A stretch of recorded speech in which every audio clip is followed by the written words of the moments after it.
To make a sentence in the present simple tense, we start with the subject. The subject is the person or thing doing the action. The subject could be I, you, we, they, or it could be he, she, or it.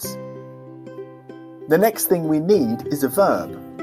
A verb is a doing word like drink, and it follows the subject in the sentence. We can finish the sentence with an object. In this case, we could use coffee. Now, it's important that the subject I agrees with the verb drink. If the subject is I, you, we, or they, then the verb doesn't change. It simply stays as drink. But if the subject is he, she, or it, we have to remember to add an S to the end of the verb. So drink becomes drinks. The same is true of all regular verbs. I, you, we, they talk, but he, she, or it talks. I, you, we, they run, but he, she, or it runs. I, you, we, they look, but he, she, or it looks.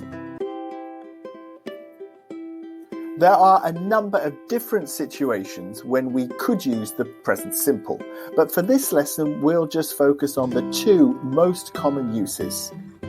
The first of those is routines, those things that we do regularly.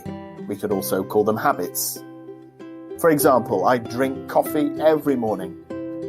I talk to my mum on the phone every weekend.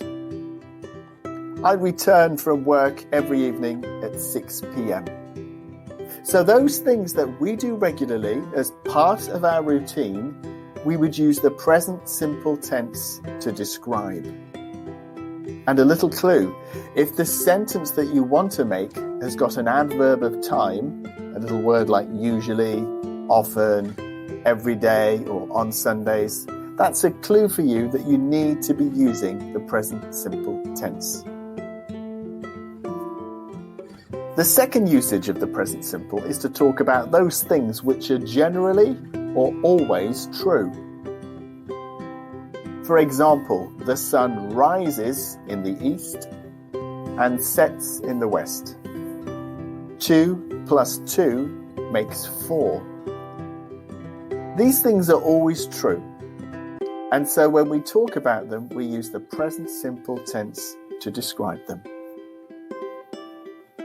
So, to wrap up this lesson, we've learnt that we construct the present simple tense by using a subject such as I, you, we, they, he, she, or it. The subject is the person doing the action. We then follow the subject with a verb. And if the verb is he, she, or it, then we need to add an S to the end of the verb. In terms of usage, we know that the two most common uses of the present simple are to talk about a routine and to talk about something which is always true. Now, let's move on to video 3 to find out how to construct and how to use the present continuous tense.